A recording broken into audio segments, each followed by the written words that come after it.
والصلاة والسلام على نبينا محمد صلی اللہ علیہ وسلم وعلى آلہ واصحابہ اجمعین ومن تبعهم بإحسان إلى یوم الدین۔ معزز سامعین کرام، کل کے درس میں اس بات کا ذکر کیا گیا تھا کہ اعتکاف کے سلسلے میں آپ کے سامنے کچھ باتیں کی جائیں گی۔ اعتکاف کرنا نبی صلی اللہ علیہ وسلم کی سنت ہے۔ آپ نے اعتکاف کیا، آپ کے بعد آپ کے ازواج مطہرات نے بھی اعتکاف کیا، لیکن اعتکاف کی فضیلت پر نبی صلی اللہ علیہ وسلم سے کسی قسم کی کوئی حدیث مروی نہیں ہے، اور ایسا بھی نہیں ہے کہ جیسے بعض ضعیف روایتوں میں بات ملتی ہے کہ کوئی نہ کوئی اعتکاف ضرور بیٹھے، اگر نہیں بیٹھے گا تو سارے لوگ گنہگار ہوں گے یا وہ بستی عذاب کے مستحق ٹھہری گئی۔ ایسی کوئی بات بھی کسی صحیح حدیث سے ثابت نہیں۔ حضرت ابو سعید خدری رضی اللہ تعالیٰ عنہ سے روایت ہے کہ رسول اللہ صلی اللہ علیہ وسلم نے رمضان کے پہلے عشرے کا اعتکاف فرمایا، اور ہم نے بھی آپ کے ساتھ اعتکاف کیا تو آپ کے پاس جبریل آئے اور انہوں نے کہا کہ آپ کو جس کی تلاش ہے وہ تو آگے ہے، یعنی لیلۃ القدر کی تلاش میں آپ صلی اللہ علیہ وسلم رمضان کے پہلے عشرے ہی میں اعتکاف بیٹھ گئے تھے۔ صحابہ کرام بھی بیٹھے تو حضرت جبریل نے آ کر نبی صلی اللہ علیہ وسلم کو خبر دی کہ آپ کو جس کی تلاش ہے وہ تو آگے ہے۔ پھر آپ نے درمیانی عشرے کا اعتکاف فرمایا، ہم نے بھی آپ کے ساتھ اعتکاف کیا تو پھر جبریل آئے اور انہوں نے کہا کہ آپ کو جس کی تلاش ہے وہ تو آگے ہے۔ پھر نبی صلی اللہ علیہ وسلم نے رمضان کی 20ویں تاریخ کی صبح یہ خطبہ ارشاد فرمایا، من کان اعتکف معی فلیرجع فإنی رأیت لیلۃ القدر وإنی انسیتها وإنها فی العشر الأواخر فی وتر وإنی رأیت کأنی اسجد فی طین وماء۔ جس نے میرے ساتھ اعتکاف کیا تھا وہ پھر لوٹ آئے۔ 20 دن کے اعتکاف کے بعد آپ جب نکل گئے تھے تو پھر آپ نے لوگوں کو کہا کہ جس نے جو بھی میرے ساتھ اعتکاف کیے تھے واپس لوٹ آئے، کہ آخری عشرے میں بھی نبی صلی اللہ علیہ وسلم اعتکاف بیٹھنے والے۔ میں نے لیلۃ القدر کو دیکھا تھا مگر میں اسے بھلا دیا گیا ہوں۔ بہرحال وہ آخری عشرے کی طاق راتوں میں ہے۔ میں نے دیکھا گویا میں مٹی اور پانی میں سجدہ کر رہا ہوں۔ راوی حدیث کہتے ہیں کہ اس وقت مسجد نبوی کی چھت کھجور کی ٹہنیوں سے بنی ہوئی تھی، ہمیں آسمان صاف دکھائی دے رہا تھا، اور پھر ایک بادل آیا اور بارش ہو گئی۔ نبی صلی اللہ علیہ وسلم نے ہمیں نماز پڑھائی تو میں نے مٹی اور پانی کے نشانات رسول اللہ صلی اللہ علیہ وسلم کی پیشانی مبارک پر دیکھے، جس سے آپ کے خواب کی تصدیق ہو گئی۔ یہ حدیث صحیح بخاری میں 813 اور صحیح مسلم میں 216 اور 1167 پر آئی ہے، کچھ رد و بدل کے ساتھ، اور بعض حصہ اس کا مسند احمد میں آیا ہے، جلد 3 صفحہ 24۔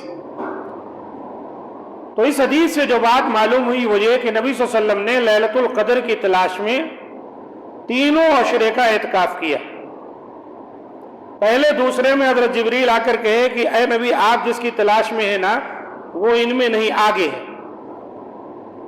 اور پھر آخری عشرے میں نبی صلی اللہ علیہ وسلم نے اعتکاف فرمایا، صحابہ کو بھی کہا کہ اعتکاف کرو، اور آپ صلی اللہ علیہ وسلم نے کیا فرمایا کہ میں نے لیلۃ القدر کو دیکھا لیکن مجھ سے بھلا دی گئی۔ اور بعض روایتوں میں یوں بھی ملتا ہے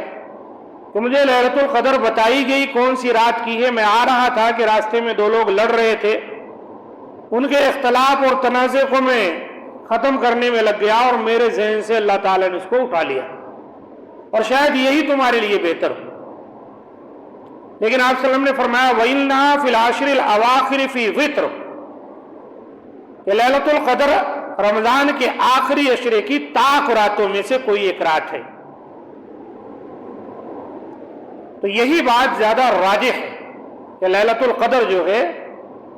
آخری عشرے کی طاق راتوں میں سے کسی ایک رات کو آتی۔ جیسا کہ علامہ ابن حجر رحمۃ اللہ علیہ نے فتح الباری میں تقریباً 46 اقوال کا ذکر کیا ہے اور تمام کے بعد اپنا فیصلہ سنایا ہے، جو فاضلانہ فیصلہ ہے کہ ان میں سب سے راجح بات جو ہے وہ کیا ہے، وہ یہ ہے کہ لیلۃ القدر آخری عشرے کی طاق راتوں میں سے کوئی ایک رات ہے۔ لیکن اس کا معنی یہ نہیں کہ آخری عشرے کی فضیلت نہیں،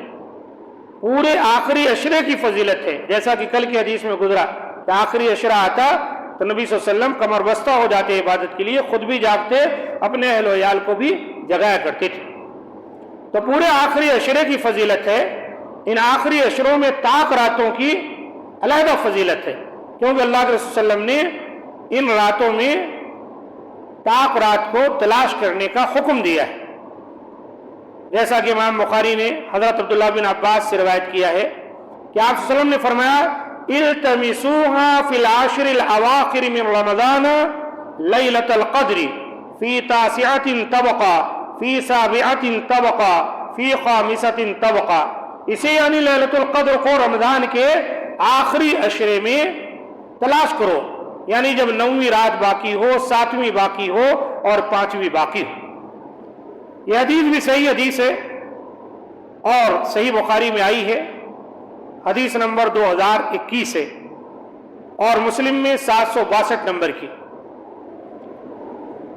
امام ابن کثیر رحمۃ اللہ علیہ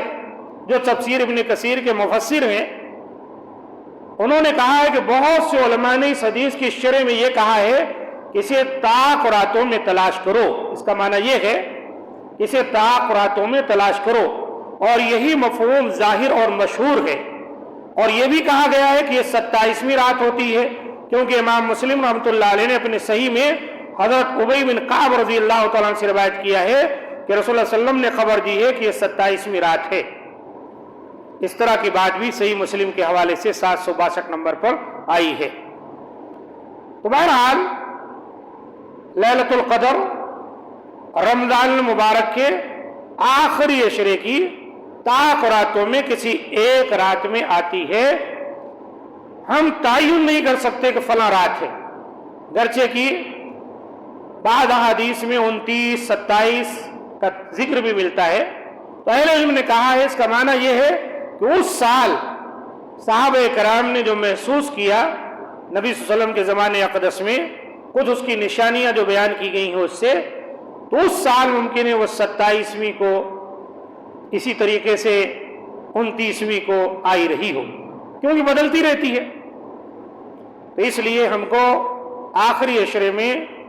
زیادہ عبادت کرنی چاہیے اور